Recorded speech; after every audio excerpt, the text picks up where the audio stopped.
Ton gamin ne mérite pas de fête pour son 18e anniversaire, a déclaré mon père. Pas après avoir humilié le fils de ton frère. Mon fils avait refusé de remettre les clés de la Ford Mustang jetée que je lui avais achetée. Je n'ai rien dit. J'ai annulé la fête à 28 000 €, que j'avais prévue dans le jardin. À la place, j'ai emmené mon fils, et lui seul, passer le week-end à Londres. Nous n'avons posté qu'une seule photo. Moins d'une heure plus tard, mon frère a commenté « Appelle-moi ». La main d'Easton était déjà dans la poche de la veste, lorsque j'ai tourné le coin du patio de Jérôme. Il n'essayait pas d'attraper la veste. Dans la poche, ses doigts étaient refermés sur le porte-clés électronique. Et, il le retirait lentement, de la façon dont une personne retire un objet d'une poche qui, elle le sait, n'est pas la sienne. La veste appartenait à Arlo. Elle était accrochée au dossier d'une chaise de jardin, à côté de la glacière. Là où Arlo l'avait laissée 20 minutes plus tôt, quand la chaleur de juillet avait rendu le port d'une veste lors d'un barbecue, insupportable. Ce qui est souvent le cas à Austin. Arlo est arrivé par le côté de la maison, au même moment que moi. Il portait 2 canettes de Dr Pepper. Il a vu Easton. Il a vu la main d'Easton. Il a vu le porte-clés.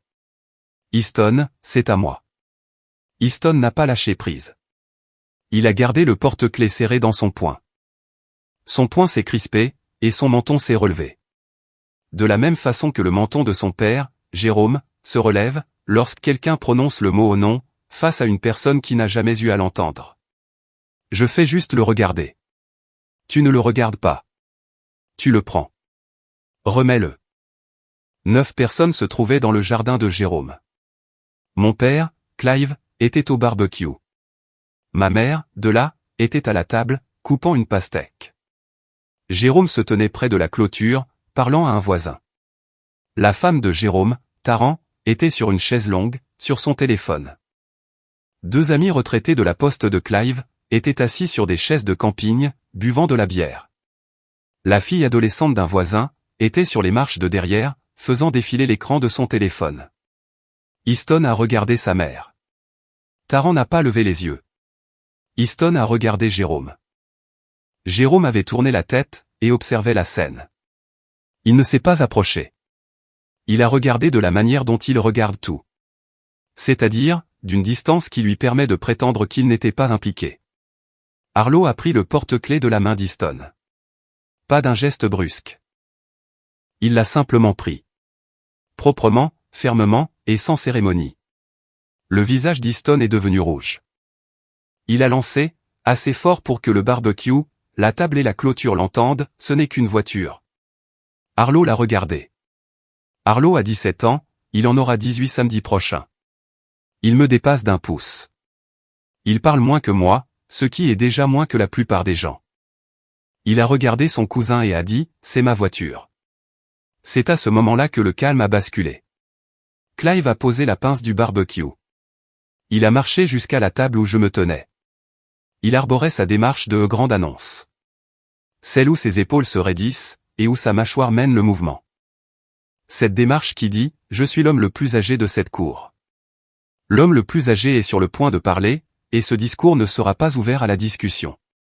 Il s'est planté devant moi. Il n'a pas regardé Arlo. Il n'a pas regardé Easton. Il m'a regardé, moi. Ton gamin a humilié son cousin devant toute la famille, pour une clé de voiture.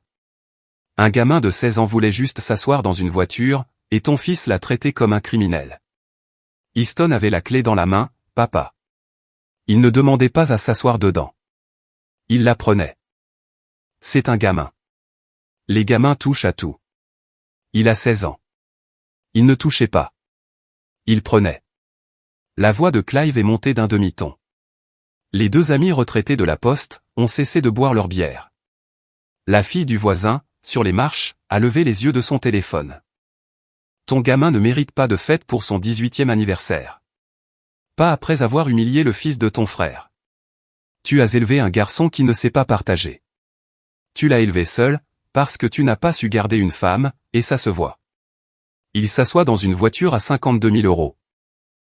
Et dit non à son propre cousin. Ce n'est pas avoir du caractère. Voilà ce qui arrive, quand un homme absent 200 nuits par an, pense qu'acheter des choses revient à être un père. Ton gamin ne mérite pas de fête. Il mérite d'apprendre ce que ça fait, quand personne ne vient. Ma mère s'était arrêtée de couper la pastèque. Le couteau reposait sur la planche. Elle regardait la table. Ni moi, ni Arlo. La table. Jérôme était toujours près de la clôture. Il ne s'était pas approché. Il n'avait pas défendu Easton. Il n'avait pas défendu Arlo. Il n'avait rien fait, parce que toute la vie de Jérôme est construite sur le fait de se tenir assez près pour observer, et assez loin pour nier. J'ai glissé la main dans ma poche, et j'ai sorti le briquet Zippo de mon grand-père. Il y a des LTWA sur le boîtier. La pierre à briquet a disparu. La molette tourne, mais il n'y a pas de flamme. Mon grand-père était mécanicien chez TWA à Lamberfield, à Saint-Louis. Il a gardé ce briquet sur lui pendant 31 ans. Je le porte dans mon sac de vol. Je fais tourner la molette quand je prends une décision. Le son est un petit clic sec, que personne d'autre n'entend à part moi. Je l'ai fait tourner une fois. J'ai regardé mon père. Easton n'a pas demandé les clés. Il les a prises dans la veste d'Arlo à 16h22. Ta caméra de sécurité a tout filmé, Jérôme. Les mains de Jérôme se sont agrippées à la rambarde de la clôture. Toutes les deux. Ses jointures se sont resserrées autour du bois. Son poids a basculé d'un demi-pas en arrière. De la manière dont le poids d'un homme bascule, quand le sol sur lequel il se tenait, s'avère plus fin qu'il ne le pensait. Sa mâchoire bougeait, mais aucun son n'en sortait. Ses yeux se sont posés sur Taran. Taran le regardait déjà. Elle avait tourné la tête, et l'observait avec le visage d'une femme, qui est sur le point de commencer à poser les questions, qu'elle retient depuis très longtemps. Les deux amis retraités de la poste avaient posé leur bière. Aucun ne les a reprises. La fille du voisin, sur les marches, avait baissé son téléphone. Elle observait la scène de la manière dont les adolescents observent, lorsqu'ils comprennent qu'ils assistent à quelque chose de réel. La main de Clive s'était posée sur la poignée du barbecue. Il l'agrippait, comme un homme s'agrippe à quelque chose, quand ses jambes se demandent si elles vont le soutenir ou non. J'ai remis le Zippo dans ma poche. Je n'ai pas ajouté un seul mot. J'ai traversé la cour. Arlo était déjà au portillon. On ne lui avait pas dit de partir. Il l'avait décidé de lui-même. C'est le genre de gamin qu'est Arlo. Il analyse l'ambiance d'une pièce, comme j'analyse la météo en altitude. Il a franchi le portillon. Je l'ai suivi. Nous sommes montés dans le pick-up. Nous nous sommes éloignés de la maison de Jérôme sur Ridgewood Lane, à 16h38, un samedi après-midi. Et, aucun de nous n'a prononcé un mot pendant les 4 premières minutes. Puis, Arlo a dit, il prenait la clé. Je sais. Il l'avait dans la main, papa. Je sais. Grand-père ne m'a pas cru. Je sais ça aussi. J'ai failli me ranger sur le bas-côté, et rappeler mon père. J'ai failli faire demi-tour, retourner dans ce jardin, et lui cracher toutes les phrases que je ravale depuis l'âge de 17 ans. Je ne l'ai pas fait. J'ai continué à rouler. Parce que ce que j'allais faire, ne se résumait pas à une phrase. C'était un tableau Excel. Une annulation. Une paire de billets en liste d'attente. Et une photographie à Londres. Et aucune de ces choses ne nécessitait que j'élève la voix. Je pilote des avions pour gagner ma vie. Des Boeing 777 gros porteurs, sur des liaisons transatlantiques. Je fais ça depuis 14 ans. Je suis un commandant de bord bénéficiant de l'ancienneté, sur les lignes de Londres et de Francfort. Je suis souvent absent. Mon père a raison sur ce point. 200 nuits par an, c'est proche de la réalité. Parfois plus. J'ai raté des anniversaires, des pièces de théâtre à l'école, des matchs de baseball, des réunions parents-professeurs. J'ai raté l'après-midi où Arlo a appris à conduire, sur le parking du lycée, avec le cousin du petit ami de sa mère. Parce que sa mère était à Scottsdale, et que je survolais le Groenland. Mais voici ce que je n'ai pas raté. Je n'ai pas raté une seule mensualité de prêt immobilier en 14 ans. Je n'ai pas raté une seule prime d'assurance auto. Je n'ai pas raté un seul acompte de frais de scolarité, un rendez-vous chez le dentiste, des courses alimentaires, ou une facture d'électricité. Je n'ai pas oublié d'envoyer à mon père 1800 € par mois, pour les médicaments de ma mère. Je n'ai pas oublié de payer l'assurance du vieux pick-up de Jérôme, avant qu'il ne le revende. Je n'ai pas oublié de couvrir la caution du premier appartement de Jérôme. Ni le dépôt de garantie du deuxième appartement de Jérôme. Ni le premier mois de loyer du troisième appartement de Jérôme, quand le deuxième projet a capoté. J'ai été l'homme de cette famille qui signe les chèques, mais qui n'a jamais droit au toast. Et j'ai été cet homme pendant si longtemps, que la famille a cessé de remarquer les chèques. Ils ont commencé à considérer que l'argent arrivait comme la météo arrive, automatiquement, et sans que personne n'ait besoin de dire merci. Arlo vit avec moi à plein temps. Sa mère et moi avons divorcé il y a 4 ans. Elle a déménagé à Phoenix. Arlo a choisi de rester. Il ne l'a pas crié sur les toits. Il a fait son choix comme il fait tout le reste, en étant dans la pièce quand je rentrais à la maison, et en n'étant pas dans la pièce quand elle est partie. Il avait 14 ans. Il n'a jamais évoqué ce choix. Je ne lui ai jamais posé la question. Certaines conversations se déroulent dans le silence, entre deux personnes qui mangent des céréales à la même table tous les matins, sans rien dire, parce qu'ils n'en ont pas besoin. J'ai acheté la Mustang GT il y a 3 mois. 52 000 €. Rouge course. Boîte manuelle à 6 rapports. Arlo travaillait le week-end dans une station de lavage de voitures depuis l'âge de 15 ans, économisant pour s'acheter sa propre voiture. Il avait 8 600 €. Je lui ai dit que je verserais la même somme. Je ne lui ai pas dit que je verserais 10 fois la somme. Pour son 17e anniversaire, j'ai posé la clé sur la table de la cuisine, à côté de son bol de céréales. Il l'a prise. Il l'a regardée. Il m'a regardé. Il n'a pas dit merci. Il est sorti en chaussettes, s'est tenu à côté de la voiture dans l'allée. Il a posé sa main sur le capot, et est resté là, immobile, pendant environ 90 secondes. Puis, il est rentré et a mangé ses céréales. C'était sa façon de dire merci. C'était suffisant. Le coach Brigg m'a appelé à 22 h, la nuit de mon divorce. Ray Brigg, 58 ans. Le coach de baseball du lycée d'Arlo depuis sa 2e année. Brigg n'appelle pas les parents après 21 h, à moins qu'il n'y ait un blessé. Il n'y avait pas de blessé. Ton gamin a frappé un double aujourd'hui, m'a-t-il dit. Il a fixé la chaise vide derrière le marbre pendant 6 secondes, avant de se mettre à courir. J'ai compté. 6 secondes, c'est long pour un gamin, de fixer une chaise vide. Viens au prochain match. Je me fiche de ce qui se passe. Viens. Je suis venu. Arlo a fait 2 sur 4, avec un triple. Après le match, Brigg est passé devant moi sur le parking, et n'a rien dit. Il avait déjà tout dit. Brigg est le genre d'homme qui dit une chose, et qui s'y tient pendant 5 ans. Si c'est pour cette histoire que vous êtes venu, abonnez-vous à Family Secret Health, et restez avec moi. Parce que le barbecue était l'allumette. L'annulation a été la mèche. Londres a été l'explosion.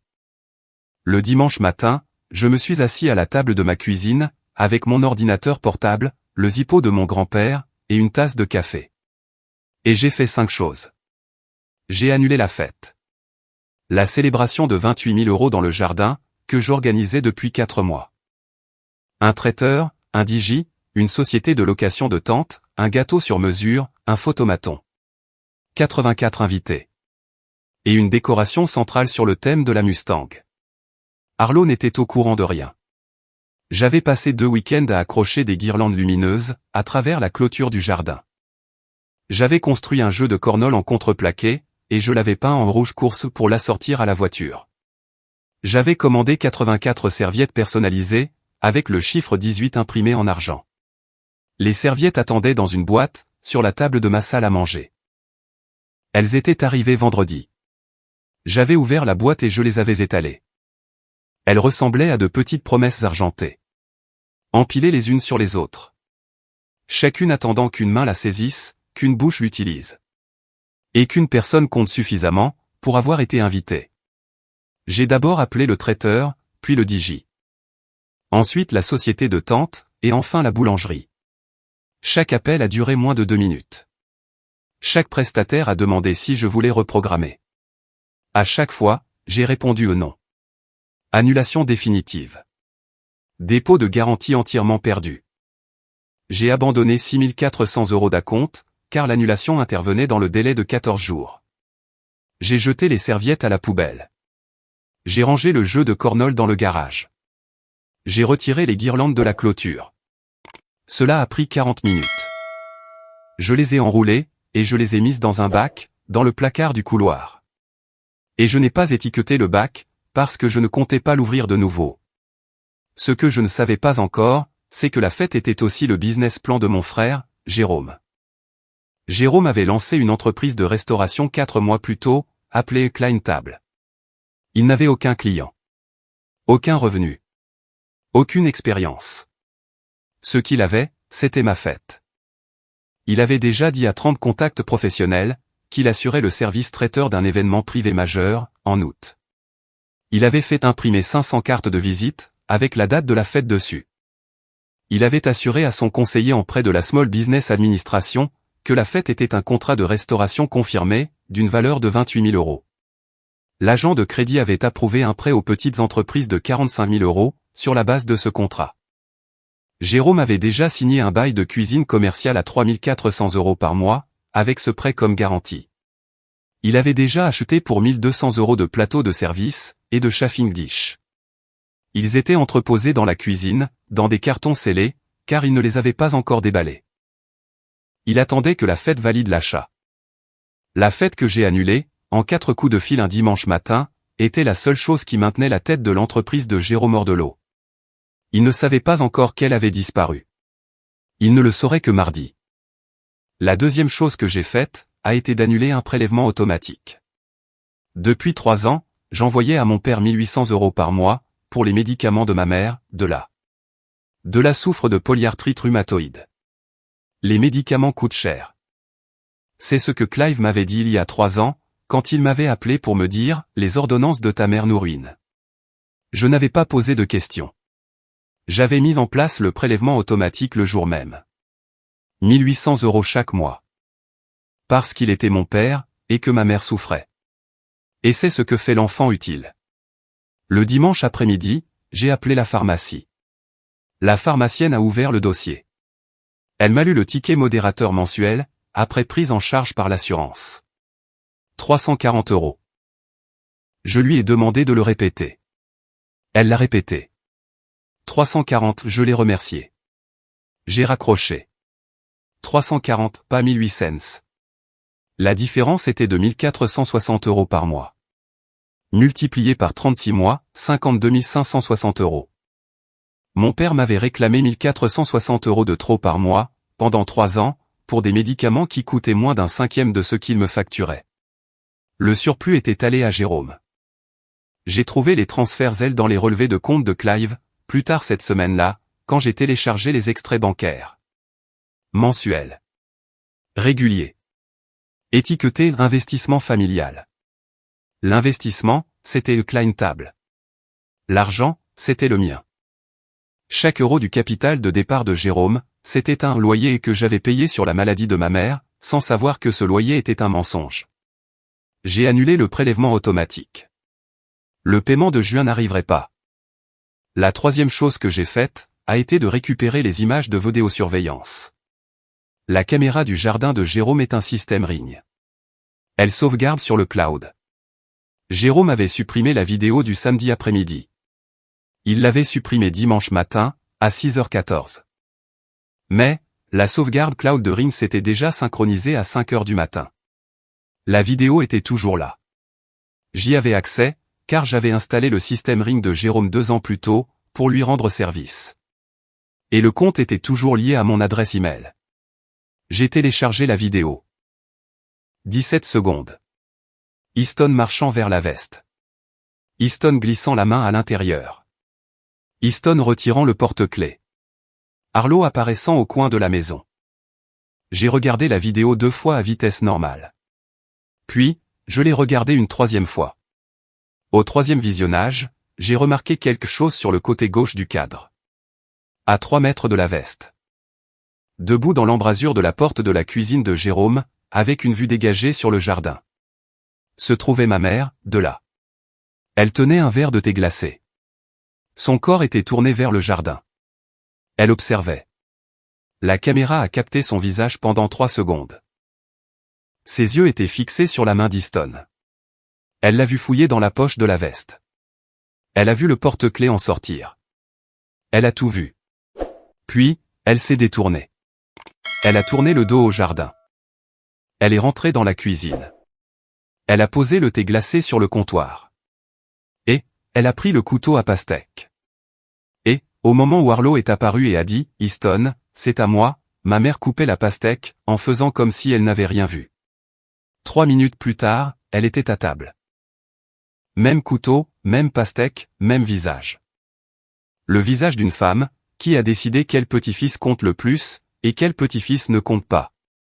Et, qui n'a pas besoin de le dire à voix haute, car le fait de tourner le dos parle pour elle. Elle avait fait le guet. Elle n'était pas une complice passive, mais une participante active. Elle avait regardé un garçon de 16 ans, fouiller dans la veste de son autre petit-fils, et prendre quelque chose qui ne lui appartenait pas. Elle avait choisi de ne rien dire.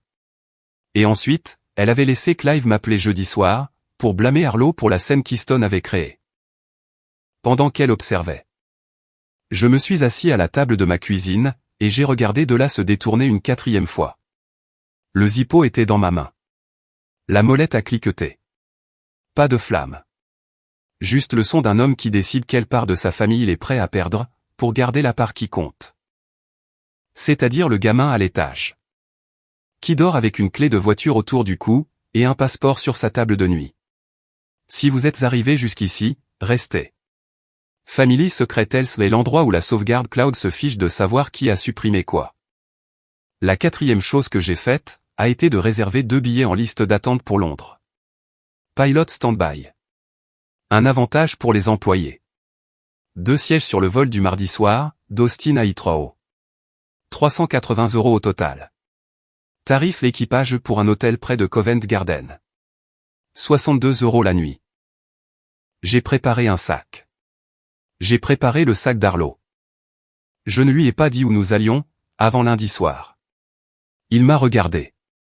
Il a dit, Londres? Londres? Pour ton anniversaire. Il n'a pas dit merci. Il est allé dans sa chambre, et est revenu avec son passeport. Qu'il avait obtenu 2 ans plus tôt, pour un voyage scolaire qu'il n'avait jamais fait. Parce que je volais la semaine du départ, et que je n'avais pas pu signer le dernier formulaire d'autorisation à temps. Il a posé le passeport sur la table de la cuisine, à côté de son bol de céréales. Au même endroit où j'avais posé la clé de voiture, 8 mois plus tôt. C'est ainsi qu'Arlo et moi communiquons. Nous posons des choses sur la table de la cuisine, et ces choses disent ce que nous voulons dire. Mardi soir, nous nous sommes envolés pour Londres. Mercredi matin, nous nous sommes promenés dans Covent Garden. Arlo a mangé un fish and chips, sur un banc devant un pub ouvert depuis 1623. Il avait la clé de la Mustang autour du cou, attachée à un cordon, car il ne l'avait pas enlevée depuis le barbecue. Et je ne lui avais pas demandé de le faire. J'ai pris une photographie. Arlo debout devant le pub, arborant un grand sourire. La clé autour du cou, et la lumière de Londres derrière lui. Je l'ai posté sur Facebook à 15h17, heure de Londres. Légende, 18 ans. Londres. Juste nous deux. En moins de 20 minutes, 14 membres de la famille l'avaient liké. Ma tante Karen a commenté, « Joyeux anniversaire, Arlo ». Regardez ce sourire. Mon cousin Tat a commenté, « Londres ». C'est ça un vrai papa. Le coach Brig a liké sans commenter. Parce que Brig ne commente jamais.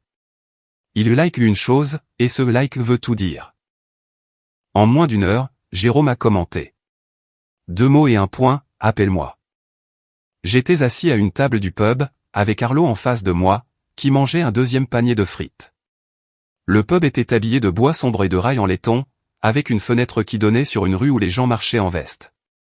Parce que Londres en août, ce n'est pas Austin en août. Et cette différence ressemblait à un soulagement. Mon téléphone a vibré. J'ai regardé l'écran. J'ai lu le commentaire. Je l'ai relu. Arlo a regardé mon visage. Il a posé une frite. Il a demandé, c'est l'oncle Jérôme. Oui. Qu'est-ce qu'il veut? Il veut que je l'appelle. Est-ce que tu vas le faire? Non. Arlo a repris sa frite. Il l'a mangée. Il n'a pas demandé pourquoi. Il a appris que, lorsque je dis non, et que ma mâchoire fait ce petit mouvement.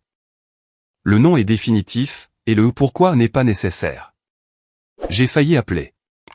J'ai failli sortir dans les rues de Londres, appeler mon frère, et lui annoncer que la fête était annulée. Que le lancement de son entreprise était à l'eau. Que le prêt de la SBA, Small Business Administration, allait être révoqué, et que le bail de sa cuisine allait faire défaut.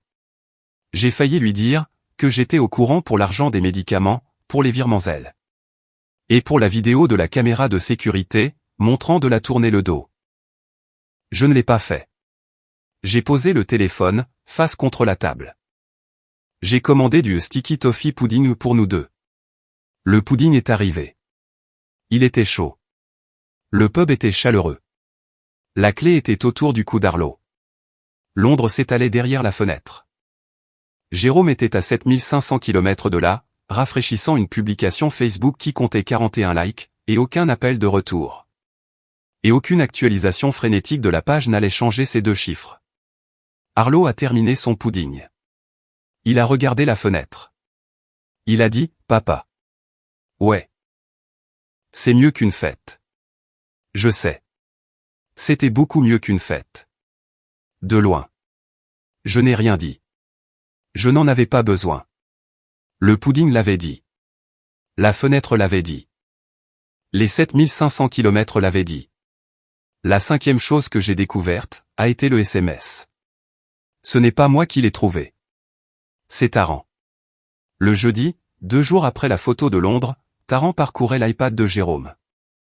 Elle cherchait une recette qu'elle avait sauvegardée dans son application en notes. Elle n'a pas trouvé la recette. À la place, elle est tombée sur un fil de discussion par SMS, avec Easton. Les messages dataient de 3 semaines. La plupart étaient banals, des heures de ramassage, des projets de dîner. L'un d'eux concernait un match de baseball. Mais un message se démarquait. Un message qui a définitivement changé la nature des conversations entre Taran et Jérôme. Jérôme à Easton, ne t'inquiète pas pour la Mustang. D'ici Noël, cette voiture sera dans notre allée. Ton oncle ne dit jamais non à papa. Jamais. Taran l'a lu 3 fois. Elle a fait une capture d'écran. Elle s'est assise au bord du lit, pendant 4 minutes. Puis, elle m'a envoyé la capture d'écran. Elle n'a pas ajouté de message.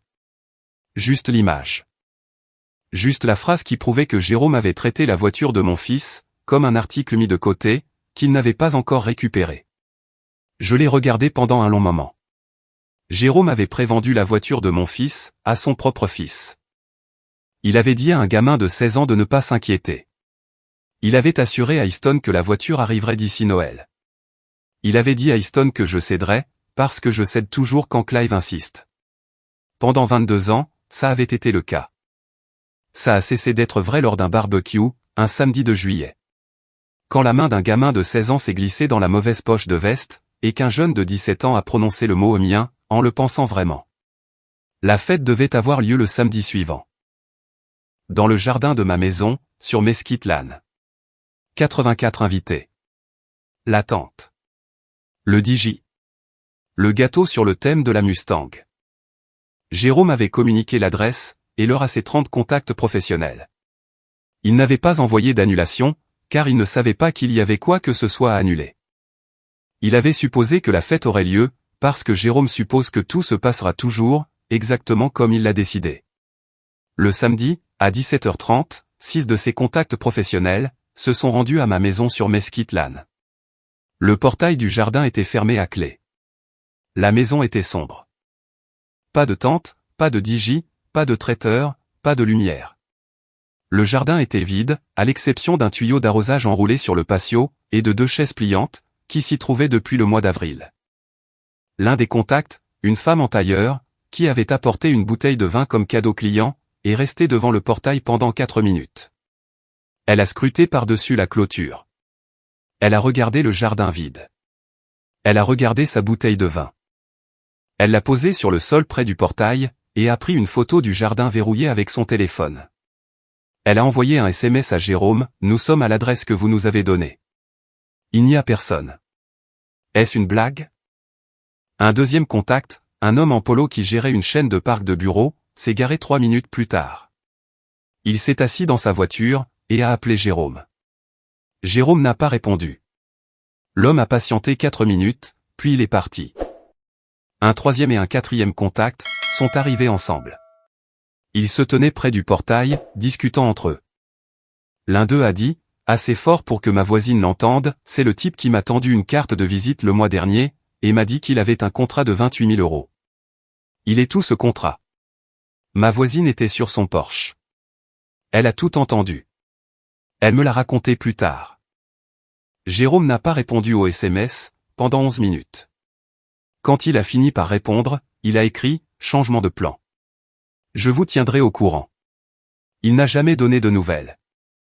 La femme en tailleur est rentrée chez elle, et a raconté l'histoire à son mari. Son mari l'a répété à son partenaire commercial. Dès le lundi matin, le nom de Jérôme avait une réputation, dans le petit réseau des traiteurs d'Austin. Réseau qu'il tentait de pénétrer depuis 4 mois. Et cette réputation se résumait à un portail verrouillé, un jardin vide, et une bouteille de vin posée sur le sol, à côté d'un tuyau d'arrosage. Voici les 7 choses qui se sont produites. Au cours des 3 semaines suivantes, le prêt SBA de Jérôme a été révoqué. L'agent de crédit avait approuvé 45 000 €, sur la foi d'un contrat de restauration confirmé, que Jérôme avait présenté comme étant ma fête. Lorsqu'aucun événement n'a eu lieu, et qu'aucune facture n'a été générée, la banque a envoyé une lettre de vérification. Jérôme n'a pas pu produire de contrat signé, parce qu'aucun contrat n'avait jamais existé. Il avait dit à la banque qu'il avait un contrat. Il avait dit à la banque que la fête était confirmée. Il avait menti, sur une demande de prêt fédéral. La banque a révoqué le prêt, et a signalé le dossier pour révision.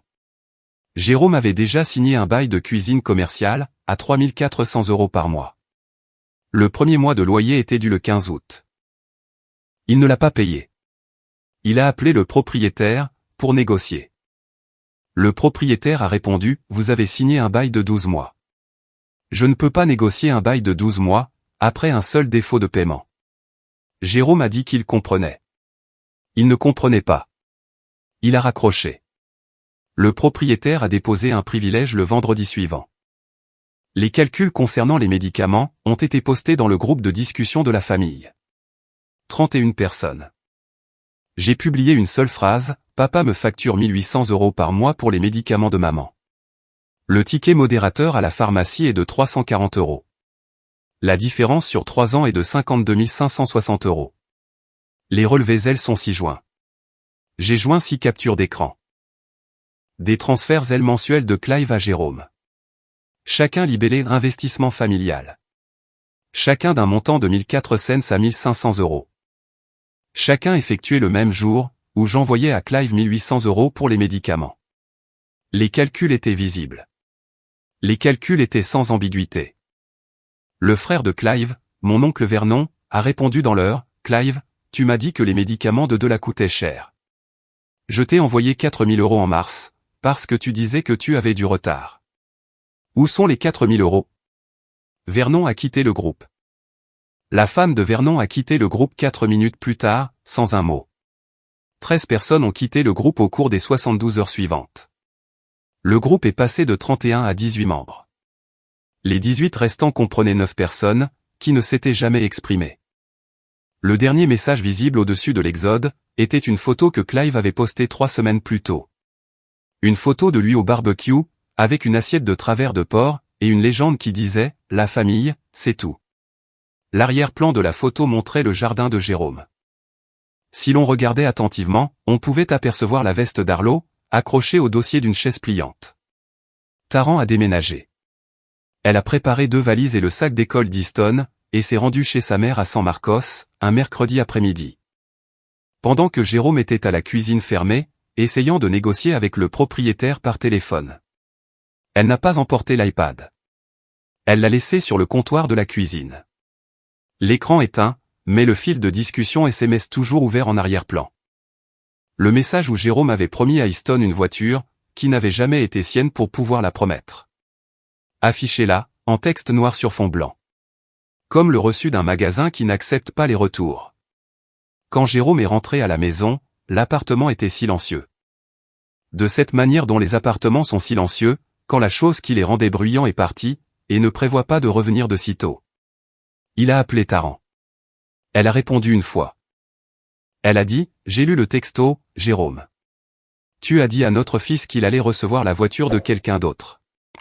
Je ne peux pas te regarder en ce moment. Elle a raccroché. Il a appelé 4 fois de plus. Elle n'a pas répondu.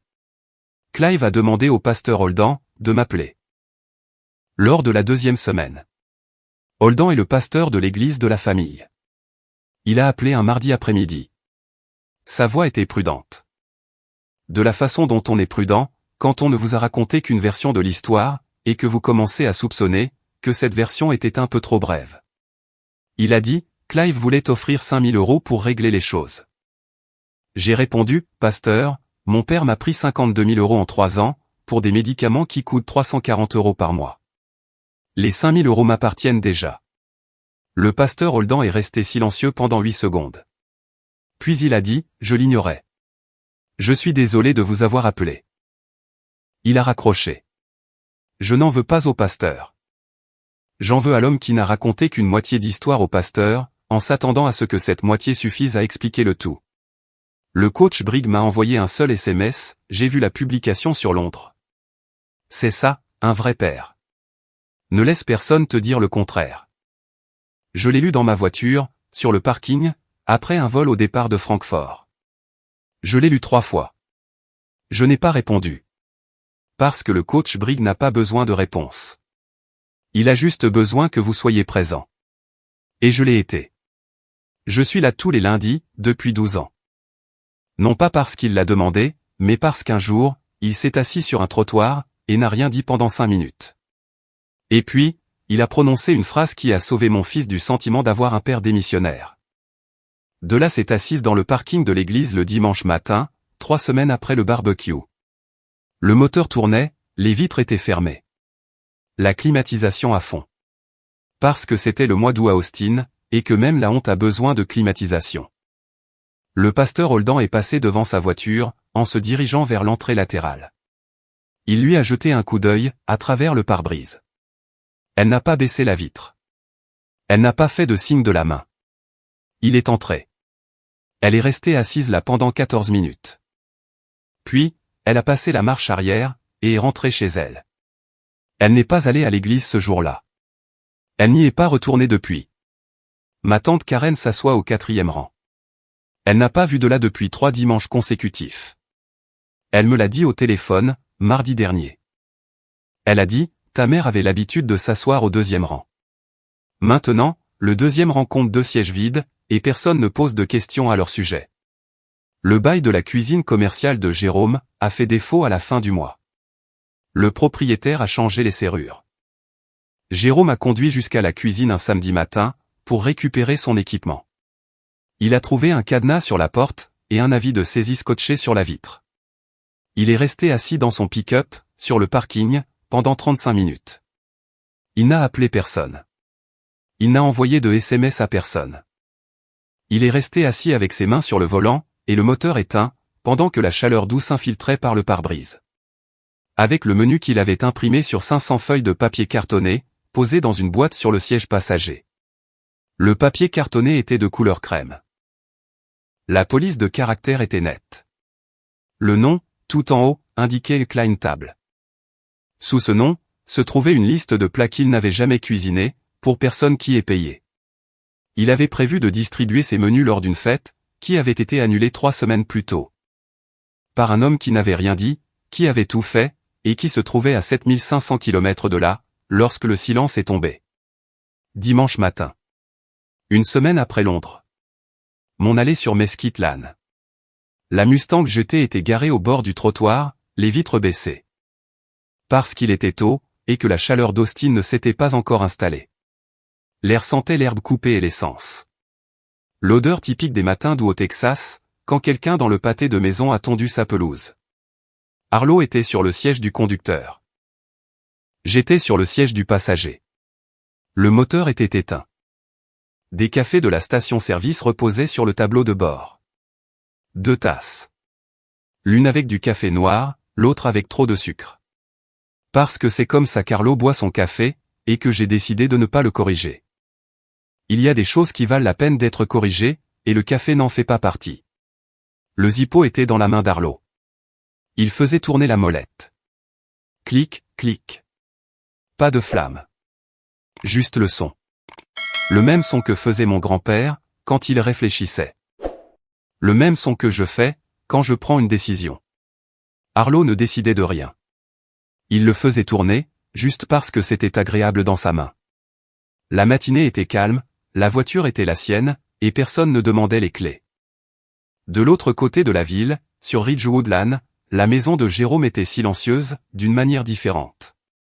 Le bail de la cuisine avait fait défaut. Le prêt SBA était en recouvrement.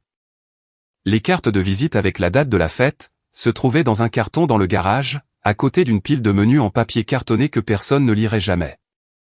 Taran était à San Marcos. Easton était à San Marcos. L'iPad était sur le comptoir, l'écran éteint, avec le fil de discussion SMS toujours ouvert en arrière-plan. La maison de Clive, sur Burney Road, avait la climatisation réglée à 28 degrés pour faire des économies. Car le prélèvement automatique pour les médicaments s'était arrêté, et l'excédent mensuel de 1460 € s'était tari. Le dernier son dont Clive se souvenait clairement du barbecue, celui qu'il entendait dans sa cuisine la nuit, quand la maison était silencieuse. C'était le petit clic net d'un briquet Zippo sans flamme. Son fils se tenait à la clôture, les mains sur la rambarde. Son petit-fils fouillait la veste. Et l'autre petit-fils, celui qu'il avait jugé indigne, s'était éloigné, avec une clé autour du cou, et un père qui n'avait pas regardé en arrière. Le briquet avait cliqueté une fois. Un son petit et définitif. Le son d'une décision qui n'avait pas besoin d'être expliquée. Dela n'était pas allé à l'église depuis 3 semaines. Le groupe de discussion de la famille comptait 18 membres, et aucun d'entre eux n'avait parlé depuis 5 jours. Le pasteur Holden n'avait pas rappelé. Dans mon allée, le café était chaud. Le Zippo a cliqueté une dernière fois. Arlo l'a posé sur le tableau de bord, à côté de sa tasse. Il a regardé la rue. Une voisine promenait son chien. Un arroseur tournait 3 maisons plus loin. La Mustang était au soleil. Le cuir était chaud. La clé pendait au cou d'Arlo, sur le même cordon depuis le barbecue. Elle y resterait, jusqu'à ce qu'il décide de l'enlever. Il n'avait pas encore décidé. Et, je ne lui avais pas demandé. Si cette histoire a croisé votre chemin aujourd'hui, abonnez-vous à Family Secret Health, et partagez-la avec cette personne à qui l'on a dit que son enfant ne méritait pas de fête, pour lui prouver que la fête n'a jamais été l'essentiel. Mon grand-père a porté ce briquet pendant 31 ans, et il n'a jamais cessé de cliqueter. Et ce clic était le son d'un homme qui savait ce qu'il faisait, même quand personne d'autre dans la pièce n'était d'accord. La pierre à briquet a disparu. La molette tourne toujours. Le son est toujours là. Arlo l'a fait tourner une fois de plus. Clic, la matinée était calme. La voiture était la sienne. La clé était là.